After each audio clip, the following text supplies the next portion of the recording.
that. As already said, I'll share a framework for understanding climate change solutions and a reasonable action plan that responsible people like us can embrace. Mostly I'll reserve time for discussion later. I'll circulate my slides and other materials, so don't stress over note-taking. And you can either jot your questions in the chat, but for such a small group, we'll get to them orally, okay?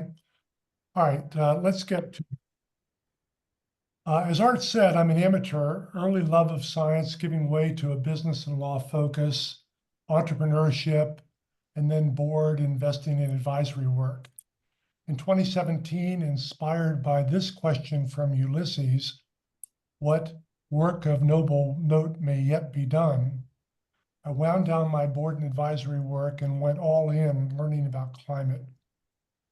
I found a home with Citizens Climate Lobby. There I can advance effective, efficient, and equitable solutions. Those are my North Stars: effective, as in making a big difference; efficient, meaning at least cost; and equitable, allocating the costs and burdens and benefits fairly.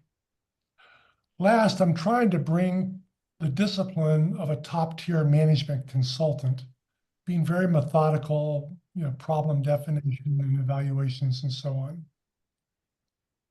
on. Here's what I've learned so far about climate change and solutions. The problems associated with climate change touch virtually every discipline of human knowledge and every aspect of modern life. Two, energy, way bigger than anything else I've studied, much more complex. We're talking trillions, not millions or billions like my infotech work. The unlock of stored energy has dramatically enriched our lives. It powers all of modern civilization.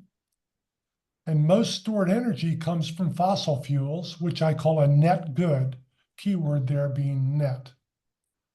The negative externalities of free emissions are creating a tragedy of the commons, but the positives are hugely good. A fifth, in my advocacy, I face many questions, and I'm developing what I'm calling a book. More likely it will be a multi-part podcast or a limited series on a streaming platform.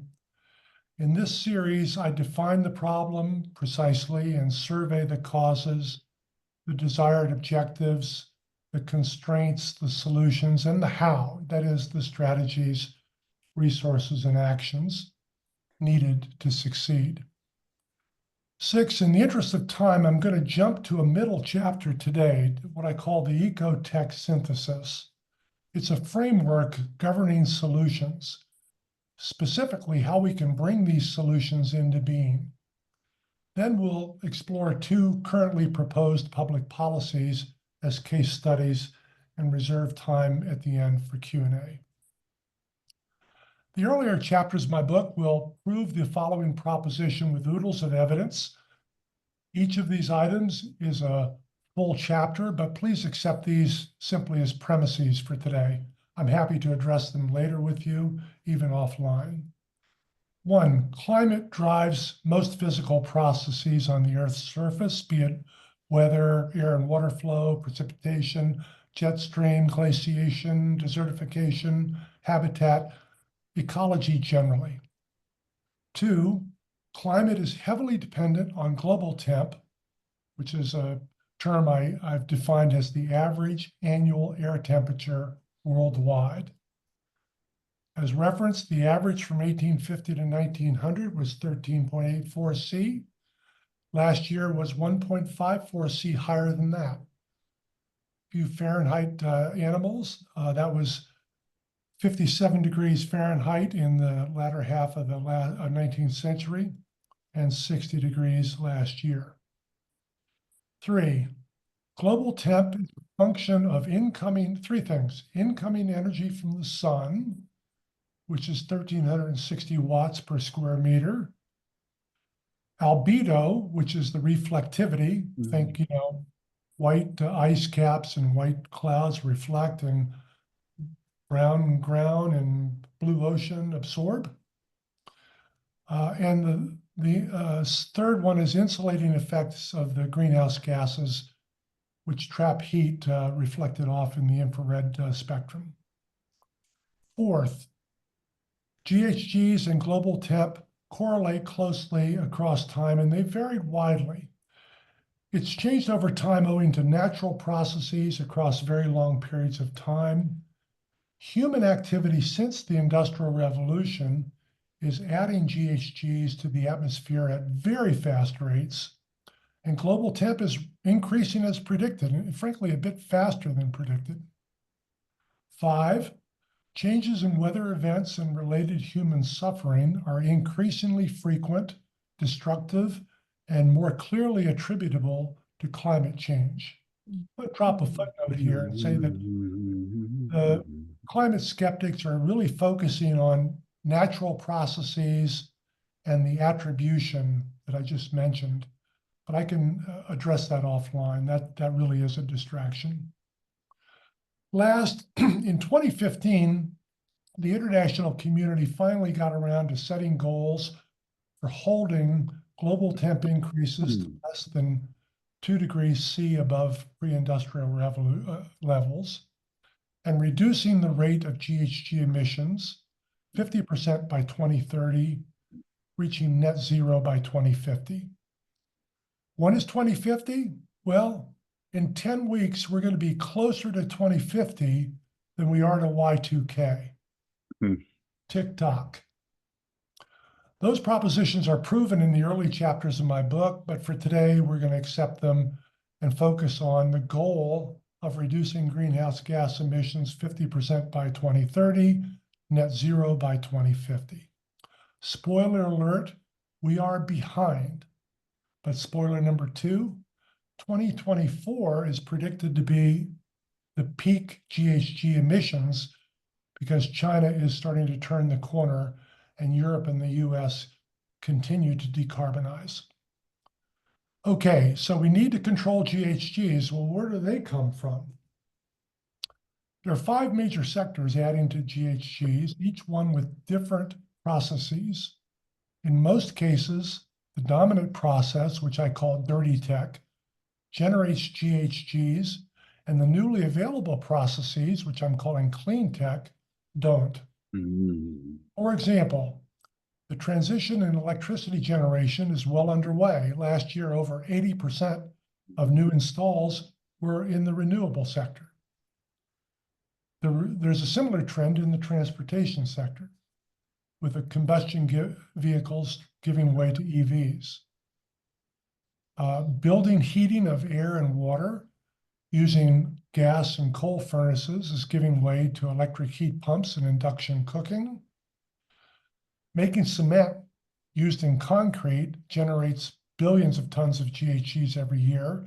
Same for steel. There are some early technologies to address those, but they're not yet engaged. And cows, don't get me started on cows. Methane molecules trap 83 times more energy than CO2, and lots of methane comes out of both ends of a cow. By the way, lots of methane also comes from food rotting in landfills and leaks in the natural gas infrastructure.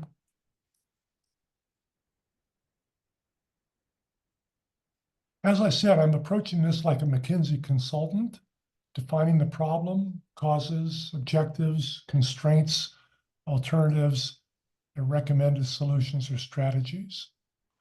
Problem is GHG emissions, and the goal is net zero by 2050.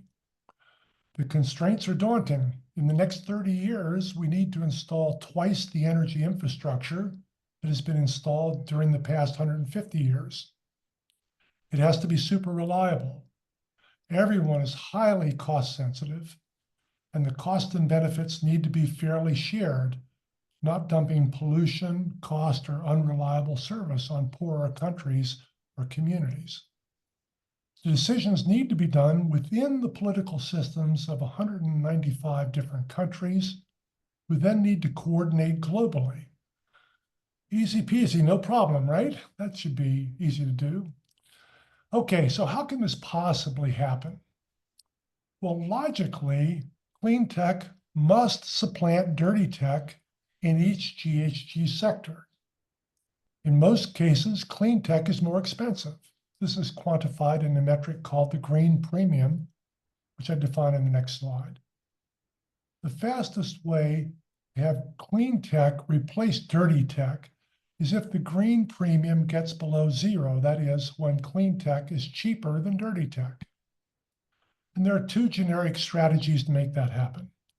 You can either decrease the cost of clean tech or increase the cost of dirty tech. The cost of clean tech will decrease through a phenomenon known as the learning rate or learning curve, which we pay for as shown.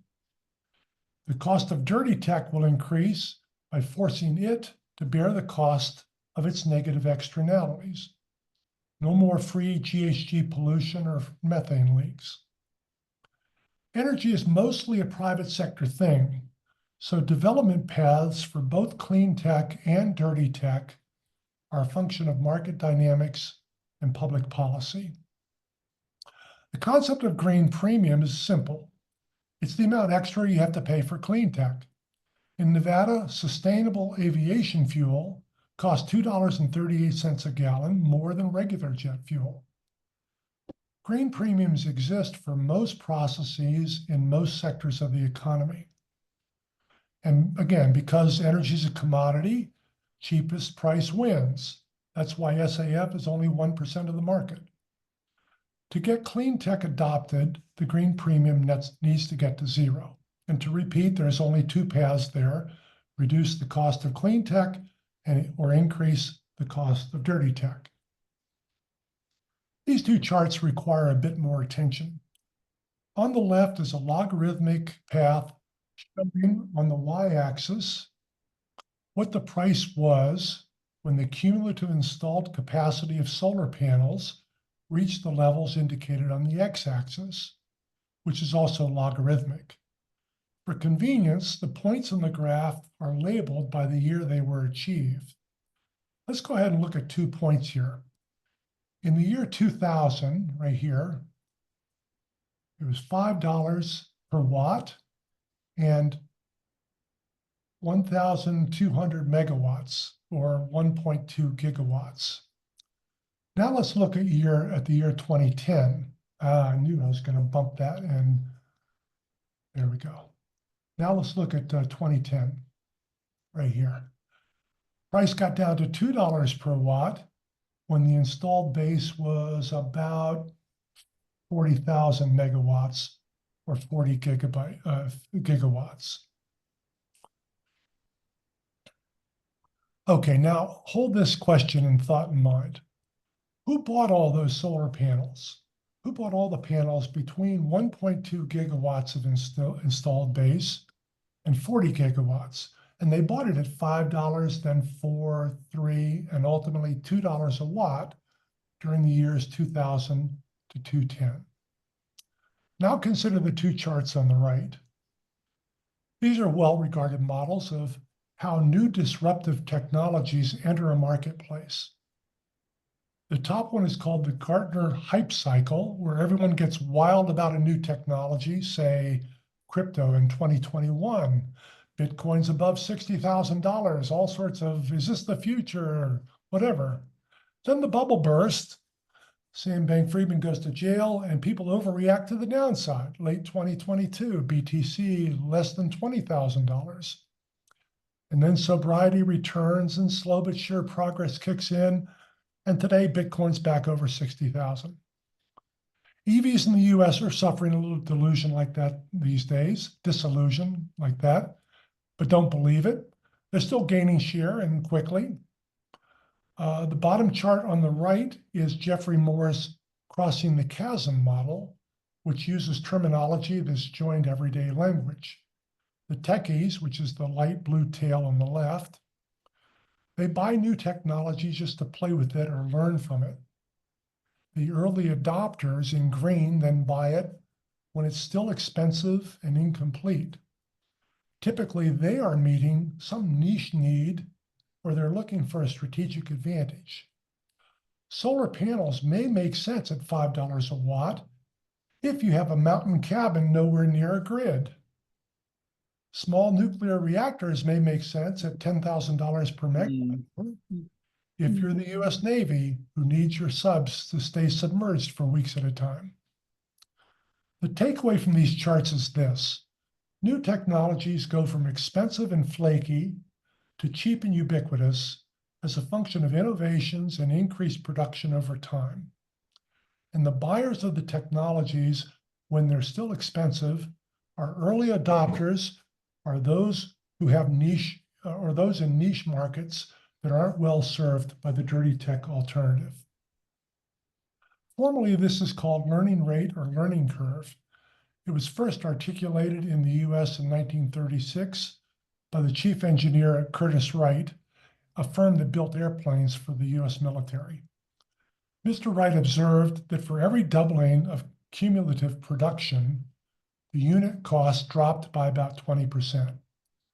This came from production economies of scale, competition in the supply chain, efficiencies within the labor force, improvements of designs, and other so-called experience factors. The 20% per doubling rule has proven remarkably durable over many years across many industries. In our lifetimes, you've undoubtedly heard of and experienced Moore's Law, which predicts the doubling of price performance of computer chips every 18 months or so. Well, learning rates also apply to energy tech. A recent meta-analysis of learning rates within energy technologies displays similar learning rates. Solar's done quite well. Natural gas peaker plants are still improving, by the way. Coal is dead, and hydroelectric has little room left to expand. Note, geothermal and nuclear were not measured in this study, but they may become surprisingly important in the near future. Okay, hold the green premium and the learning curve in mind, and let's talk about the third leg of the stool, money. This is the famous Valley of Death, and it describes the financing issues as you go from $5 a watt in 2000 to $2 a watt in 2010 and grow the installed capacity from 1.2 gigawatts to 40 gigawatts. The horizontal line on the left shows the progress from R&D needed to invent or discover a new technology, then to develop it into a product. Hopefully there's a market for the product, customers willing to pay for it. Eventually, if successful, the technology finds product market fit and continues to develop, sell more, and improve the price performance. Across the top of that left chart are slang names for types of financing. Pre-seed and seed being highly risky bets, and the less risky growth capital coming later. The red funding gap is where investors can't quite see the proof, where the risk is still high, yet the capital requirements are non-trivial. TerraPower just broke ground on a new natrium-cooled nuclear plant in Wyoming, based on a brand new design not yet approved by the regulators. Chicken and egg problem here. The nuclear regulators need to see it to okay it. Investors are afraid of funding it, not knowing when or even if it will be approved. So how did it get funded? Well, the answer in this case was Bill Gates, whose Breakthrough Technologies Fund is willing to make $1 billion bet like that on nuclear. The chart on the right repeats the same points in a slightly different way. Across the bottom, the primary funding sources are identified, with government funding most of the R&D, followed by angel and seed investors, then institutional investors like VCs, private equity, or other funds. Let's look a little closer at the financing. Here are the tools. R&D, direct spending in labs, be they government labs, universities, NGOs, or corporate labs, is useful for R&D, important. Also, grants, prizes, and good old philanthropy can kick in. Investment from the very early across the valley of death to conventional financing sources toward the bottom there. Revenues. This is by far the best form of funding. The cash doesn't dilute ownership. The purchases drives production, which drives the learning curve. Hopefully, the learning curve drives lower costs, which allow for lower prices, which sets up the virtuous cycle of lower price, more demand, more production, lower cost, even lower price. Rinse, repeat. The revenues can come from early customers. For example, Google and Microsoft need massive new data centers for their cloud computing and their AI. And they need lots of power. So Google and Microsoft have signed power purchase agreements with developers, paying a price premium over the bulk rate available on today's grid. Fervo, an advanced geothermal system, is building a geothermal plant right now near Reno for Google. And Microsoft is committed to buying power from a reopened 3 Mile Island. They paid a green premium, A, to secure a supply of electricity against possible shortages, and B, to secure green power to meet their net zero commitments as a corporation. Amazon bought a bunch of EV delivery vans for similar green branding reasons.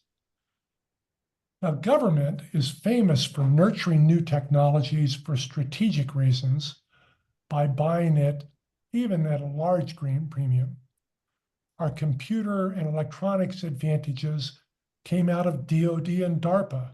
Internet, GPS, even the transistor are all military projects. The Human Genome Project pushed the cost of genetic sequencing down the learning curve from millions of dollars to hundreds of dollars per completed sequence.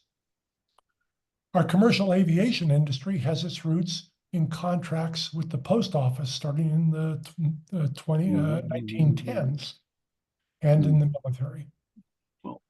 Government as a strategic buyer is an important component to the funding for getting across the valley of death. Bottom line, early adopters and niche buyers, entrepreneurs love them for a reason. And just to be clear, in addition to R&D and contracts, the government has other tools available, from the carrots and other positive incentives at the top of this to the sticks and negative incentives at the bottom. There is, of course, a, quote, whole of government approach. Consider, for example, these Earth shots, not moon shots, mind you, but Earth shots. These are stretch goals informing the Departments of Energy and Defense of what critical clean energy technology targets need to be achieved. For example, the hydrogen shot aspires to get unsubsidized cost of green hydrogen to less than $1 per kilogram. Now, these goals will inform government making grants to researchers, to structure tax subsidies, the terms of government contracts, and maybe some regulations. In summary, clean tech becomes cheaper as the learning curve kicks in and new technology is able to cross the valley of death, hopefully to the self-sustaining virtuous cycle of decreasing prices, increasing demand, higher production, and improved price performance. Okay, that only leaves the question about how to drive the cost of dirty tech up. The big dog on the porch here is carbon pricing, forcing fossil fuel interests to bear the cost of GHG emissions. Doing so is deceptively simple, economically sound, incredibly effective, and maximally efficient, which is why 3,500 professional economists, including all 4 living chairs of the Federal Reserve, 28 Nobel laureate economists, 15 former chairs of the Council of Economic Advisors, and 2 former secretaries of the Treasury have enthusiastically and formally supported it. That said, owing to our broken political system, it's also politically difficult unless you pair carbon pricing with 2 complementary features I'll describe now. The most discussed carbon pricing policy in the US is composed of 3 main pieces.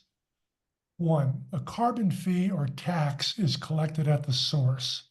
That is, the mine, the wellhead, or the port of entry. The key is to start low. My favorite version starts at $15 a ton. Then gradually but inexorably increase it, let's say by $10 per ton per year. So year 2 is $25 a ton, year 3, 35, 45, 55, and so on. Secondly, a carbon dividend or carbon cashback. This is the simplest and most durable way is to give 100% of the carbon fee collected back to the American households pro rata monthly. Just imagine pandemic checks, except monthly. Americans will use the money however they want. They can keep driving their gas guzzlers, or they can consider an EV. If not now, maybe later. Maybe they insulate their house, maybe they don't. By the way, in year 4, this monthly check is likely to be on the order of $200 a month for a family of 4 and going up from there. So it is material. The third necessary element is a carbon border adjustment on exports and imports so that our manufacturers are not disadvantaged internationally for carbon intensive products like steel, cement, or aluminum. They will get a rebate when exporting internationally, and imports will have to pay the fee in order to sell into the US. The math is sound, but takes too long to explain, so we'll skip it for now. There are major benefits to a carbon fee and dividend policy. The fee applies economy-wide. The fee is imposed at the mine, wellhead, or port, but it's passed along into the prices of all products and services using fossil fuels. So dirty tech gets gradually, slowly, but surely more expensive across all sectors. Millions of people adjust, conserve, insulate, buy clean tech alternatives. Also, there can be no cheating or tax evasion. There's only 1,200 places where the tax needs to be applied, and there are already highly regulated points of commerce. Because lower income people spend a higher proportion of their incomes on energy than do richer folks, a pure carbon tax is regressive and easily demagogued. Therefore, it's too fragile for long-term political durability. By giving all the money back as a dividend, the bottom 60% get more back in dividends than they pay in higher prices. The next 20% of the income ladder pay slightly more in prices than they get in cash back, but it's close. The highest 20% have the heaviest carbon footprint, so the fee is progressive to that extent. I also observed that these are the people who have the knowledge and skill to make the analysis, and they have the capital to invest in clean tech when it makes economic sense for them to do so. So they might surprise everyone by transitioning to clean tech a little quicker than expected. The CBAM not only levels the playing field for US manufacturers, but also creates incentives for other countries to establish their own carbon pricing policies. This will be a big deal next year. We can discuss it then. You see here why I like carbon fee and dividend. It's really effective. It's super efficient. It fairly allocates benefits and burdens, and it's politically possible. It's bipartisan enough to be durable across the decades that are needed for a clean transition. For all the complexity involved in understanding climate change and the dynamics of transitioning to a clean energy future, what needs to happen boils down to something simple to state. For every sector where dirty tech is generating GHGs, there's a clean tech alternative. Most of the time it's more expensive though. The transition will occur when the green premium gets to or below zero. And the two paths there are to increase the price of dirty tech or decrease the price of clean tech. By wisely using the resources from the government for R&D and for early government contracts, coupled with venture capital and revenues from early private customers, we can get across the valley of death and closer to a net zero future. America has the world's best research universities. We have an incredible entrepreneurial culture. We have capital markets that are the envy of the world. And if we can avoid the corrupt influence from vested interest, we have a can-do population. The villains are reactionary vested interests, such as dirty tech suppliers, NIMBY communities, and inefficient or slow regulatory processes. If there's one lesson I've gained from years in Silicon Valley, Once you get the incentives arranged correctly, entrepreneurs will do amazing things and very quickly. Public policy needs to understand and channel these efforts, not try to micromanage them. Okay, so what do we do on Monday? What do we do in our daily lives?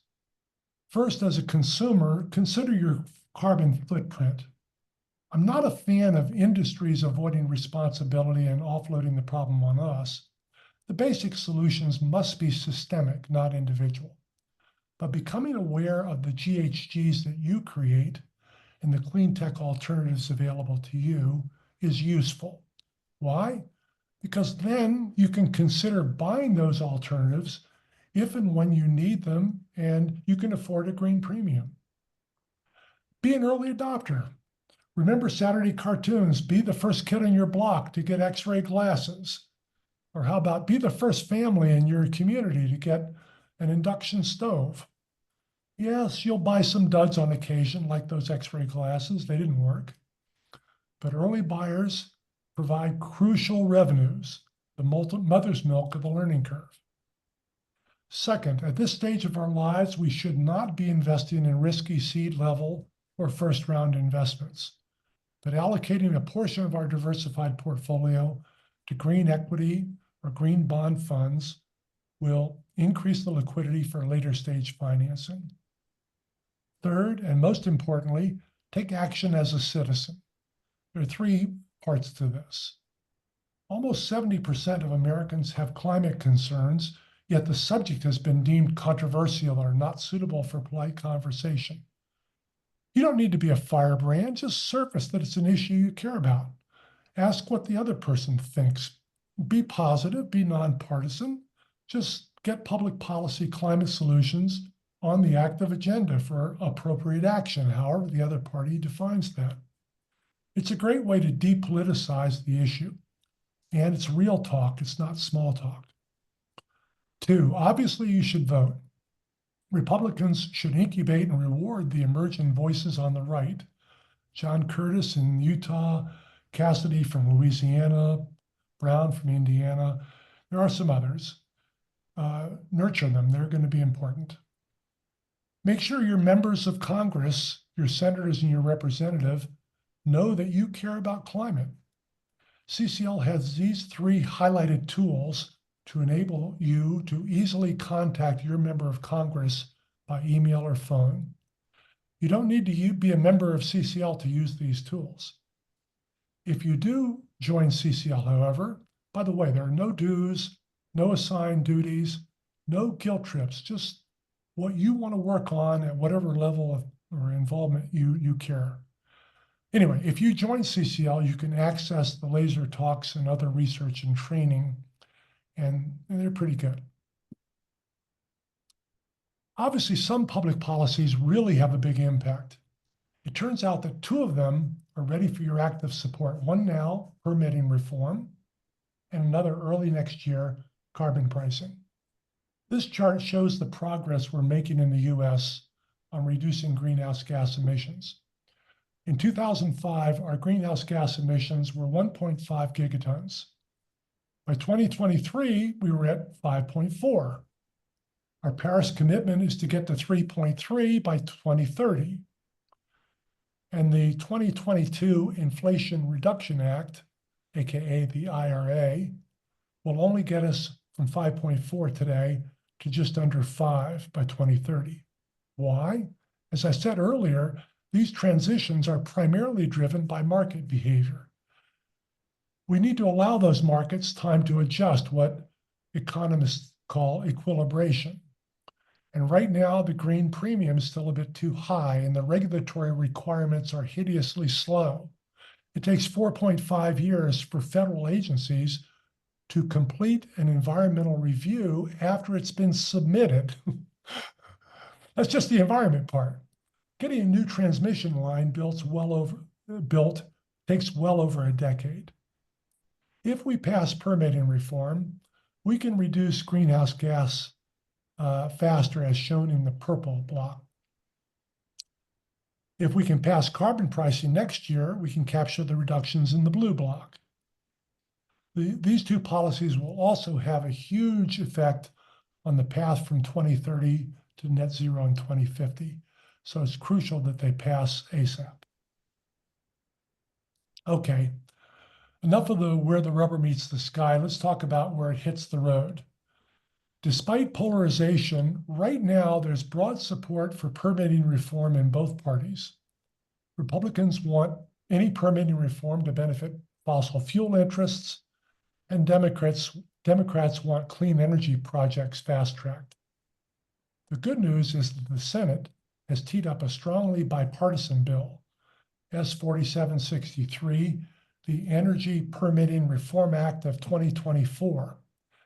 It passed the Energy and Natural Resources Committee by 15-4. It's ready for a vote now. I won't review the provisions listed here. You can skim them. Remember, I'm sending you all these briefing materials after the seminar. This bill, the EPRA, has very broad support. Yes, the Sierra Club and a few other environmental organizations oppose it because it authorizes some fossil fuel projects. But most climate hawks, many other clean energy organizations, clean tech alliances, obviously independent oil and gas producers, organized labor, and other groups support it. Citizens Climate Lobby supports it. Why? Because it's effective, efficient, and equitable. This chart reflects expert forecasting by three very well-regarded think tanks: Princeton's Zero Lab, the Rocky Mountain Institute, and Resources for the Future. They looked at the likely reduction in GHGs attributable to the four major parts of the EPRA, shown with the four blue bars. Forecasts have a range, and blue bars reflect the minimum and maximum estimates of the three forecasters. The two policies allowing new oil and gas leases are shown by the two blue bars on the left, and they actually add slightly to GHGs. The third blue bar regarding LNG terminals is mixed. But the rightmost blue bar, onboarding clean energy resources to the grid quicker, well, that significantly reduces GHGs. And if you add everything together, you get the orange bar, which shows reductions of GHGs by up to 16.6 gigatons. That's billion tons of GHGs avoided. So it's worth supporting. It's effective. After the election, this Congress must address a few issues in the lame duck session, including appropriations to fund the government and avoid a shutdown in December, authorization for national defense and farm bills, adding funds for FEMA. Those are must-dos. There's also a short list of other high-priority things that are desired by both parties and may get a hearing and may pass.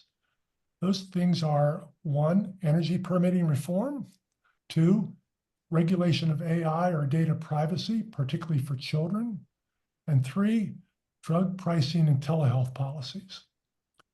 As I said, on January 1st, we'll be closer to 2050 than we are to Y2K. If we are to get to net zero greenhouse gas emissions by 2050, we can't take 10 years to build a power line or wait 4.5 years to approve an environmental impact statement for an exploratory geothermal well. We need to build. We need to move at what Silicon Valley calls founder speed. As an entrepreneur, an immediate use is what you want to hear. The next best answer is a fast no. Slow no's make the valley of death deeper and wider. After the election in mid-November, I'm going to send each of you an email with a simple ask. Call or write your members of Congress and urge them to pass the currently pending bipartisan permitting reform legislation. That's it. Just tell them that bipartisan reform is a priority for you. You don't need to be more specific. Anything that passes will either be this bill or something very close to it. A footnote: EL 69 has a policy to avoid partisan politics. This policy is strongly bipartisan, so I think it's okay that I ask you that. I also won't nag or pester you. I just want to make it easier for you to take action if you want. Okay, moving on to the legislation for next year. It's premature to talk specifically as we don't know which party will control the House, Senate, or White House. but reality is set to intrude in a big way on the federal budget.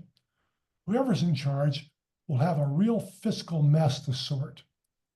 The first argument will be about the debt ceiling. You've seen that a few times before. The most vitriolic arguments will be on the revenue side, tax policy.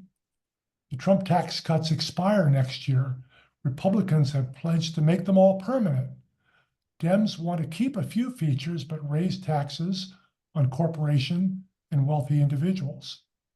If President Trump is elected, he has proposed major excise taxes as a revenue source, and Dems are opposed to that. This is going to be a big fight. If I had multimedia chops, I'd cue the clip of John Belushi as Bluto in Animal House right now screaming, "Food fight!" Anyway, Senator Sheldon Whitehouse from Rhode Island, EL 78, by the way, is a major advocate for carbon pricing. He came very close to getting it included in the 2022 IRA, but his amendment fell one when Joe Manchin balked. Senator Whitehouse believes he can get the vote for carbon pricing next year. I make note, let me see, I got lost there. Henry, can you, I'm going to mute Henry. That's him talking in background there. He believes he can get it pricing next year. I make note there are good Republican arguments for this policy in that it's market-based, and there's support among a handful of Republican senators, especially for the CBAM. There will be a fight on whether to use revenues to reduce the general deficit, to spend it on climate-related projects, or to dividend it back to the people. That's going to be another food fight. I will send each of you an email in 2025 when the outlines of the policy take shape and ask you to contact your members of Congress to support carbon pricing and hopefully 100% carbon dividends. The progressivity of the carbon dividend is not popular with Republicans, but fiscal arguments in Congress are like bologna. They're meant to be sliced up. Hopefully, next year's Congress can find some Solomon-like wisdom and cut the dividend baby in half somehow. Stay tuned for that. Thanks for considering the Ecotech Synthesis, along with the dynamics of the learning curves and the financing challenges of getting neonatal clean tech across the valley of death. That will definitely make clean tech cheaper and more abundant. If we compare it with carbon pricing to make dirty tech gradually more expensive, then we have a shot at keeping global temp below 2 degrees C. All you have to do is buy clean tech products when the green premium is acceptably affordable to you, and support public policies that invest in the R&D, the early stage contracts, and other nudges of clean tech across the valley of death. So what do you think? Question, comments? If you click on the raise the hand gesture or simply raise your hand, Zoom will flag you. And since we're a small group, we'll just have a discussion. Thanks, everybody.